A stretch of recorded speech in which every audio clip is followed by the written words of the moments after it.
Everyone thinks barbarians destroyed Rome. They're wrong.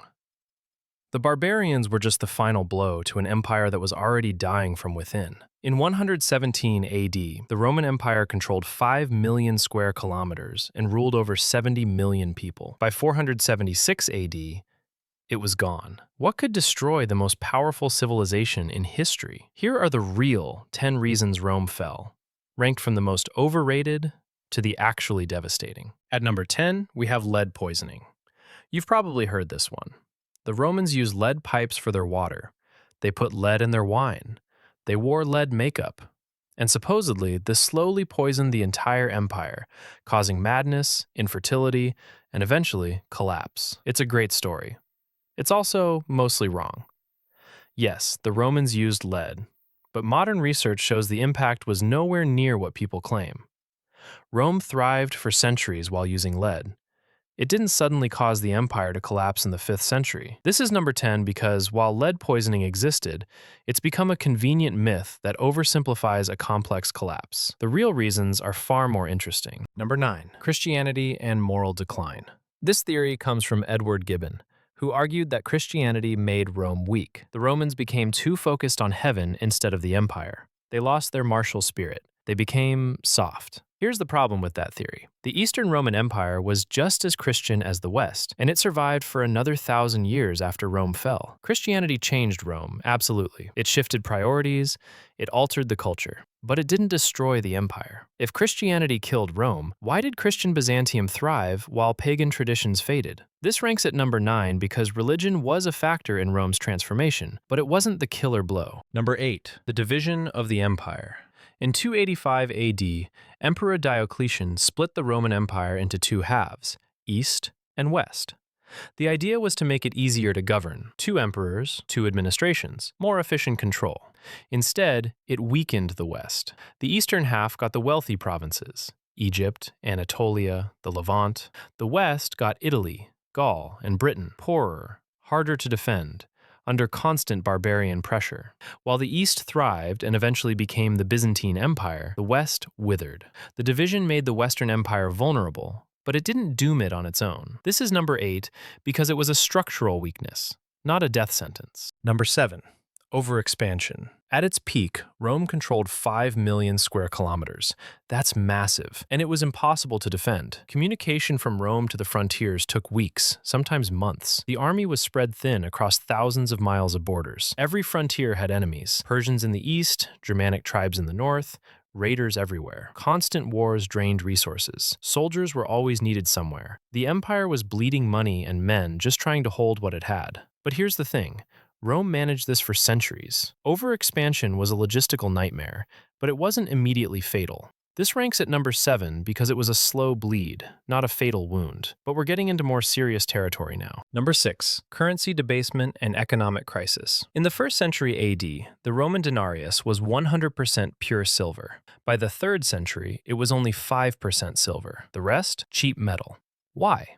Because emperors needed money to pay their armies, and they didn't have enough silver, so they debased the currency. They mixed it with cheaper metals and pretended it was still worth the same. The result? Hyperinflation. Prices skyrocketed. People lost faith in money. The economy collapsed. You can't run an empire when your currency is worthless. Soldiers demand payment. Suppliers refuse to sell. Trade breaks down. Everything falls apart. This moves us into serious territory. Number 6, because you cannot maintain an empire without a functioning economy, and Rome's economy was dying. Number 5, plague and population collapse. Between 165 and 180 AD, the Antonine Plague swept through the empire. It killed an estimated 5 million people, possibly more. Then came the plague of Cyprian in 249 AD, another devastating wave. The population never recovered. Fewer people meant fewer taxpayers, fewer soldiers to recruit, fewer workers to grow food, less money in the treasury, a weaker military, a collapsing economy. This was catastrophic. You cannot maintain an empire without people. Rome's demographic collapse made everything else worse. Number 5, because this was a body blow the empire never fully recovered from. The plagues didn't kill Rome directly, but they crippled it for what came next. Number 4, political chaos and government collapse. Between 235 and 284 AD, a period known as the Crisis of the Third Century. Rome had 50 emperors in 50 years. Most were assassinated. Many ruled for less than a year, some for just months. The Senate lost all power. The Praetorian Guard literally auctioned off the throne to the highest bidder. Generals declared themselves emperor and fought civil wars for control. While Romans killed each other, the borders were left undefended. Barbarians invaded freely. Provinces broke away. The empire fractured. This ranks at number 4 because when your government is a revolving door of murdered emperors, collapse is inevitable. You can't fight external enemies when you're constantly fighting yourself. Number 3, Barbarian Invasions. The Goths, the Vandals, the Huns. Wave after wave of barbarian tribes pushed into Roman territory. But these weren't just raids. These were mass migrations. Entire peoples fleeing the Huns, looking for land, overwhelming Roman defenses. Rome couldn't stop them. The army was too weak. The borders were too porous. The western provinces were too poor to resist. In 410 AD, the Visigoths sacked Rome the first time in 800 years. In 455 AD, the Vandals did it again. The Eternal City was no longer eternal. Here's the key. The barbarians didn't cause Rome's weakness. They exploited it. This is number 3 because while the barbarian invasions didn't start the collapse, they delivered the killing blows. Rome was already dying. The barbarians just finished the job. Number 2, the collapse of the Roman military. Early Rome was built on disciplined citizen soldier legions. Romans fought for Rome. They were loyal. They were trained. They were feared across the world. Late Rome, mercenaries. Barbarian generals leading barbarian troops under Roman banners. No loyalty, poor training, and catastrophically expensive. The army became too costly to maintain and too weak to defend the empire. Rome started relying on foederati, barbarian tribes given land in exchange for military service. And eventually, those barbarians realized they didn't need Rome anymore. An empire is only as strong as its army, and Rome's army became a joke. This is number 2 because military decline made everything else inevitable. No defense meant no empire, and Rome's defense was gone. And finally, number 1, total economic collapse. This is the root cause. Everything else on this list either stems from this or was made worse by it. Rome's economy was built on conquest. Conquest brought slaves. Slaves worked the farms. Farms fed the cities. Conquests brought loot. Loot paid the armies. Armies conquered more territory. But what happens when you stop conquering? No more slaves. No more loot. Farms become less productive. Tax revenue collapses. The government can't pay the army. The army becomes weak. Enemies invade. The economy gets worse. Add to that massive wealth inequality. The rich got obscenely wealthy.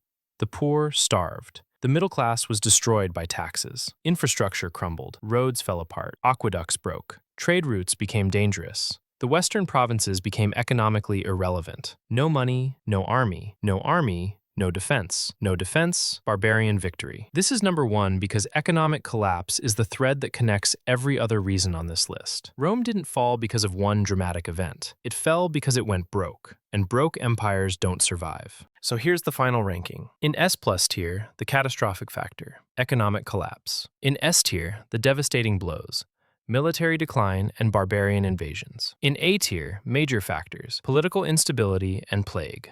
In B tier, contributing factors, currency debasement and overexpansion. In C tier, minor factors, division of the empire and Christianity. And in D tier, the overrated myth, lead poisoning. Rome didn't fall because of one thing. It was death by 1,000 cuts. But if I had to pick the one reason that made everything else inevitable, economic collapse. No money, no empire. Did I get it right?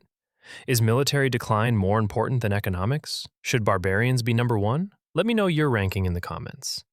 And if you want more history rankings, subscribe and hit the bell. Next week, I'm ranking every Roman emperor from worst to best. See you then.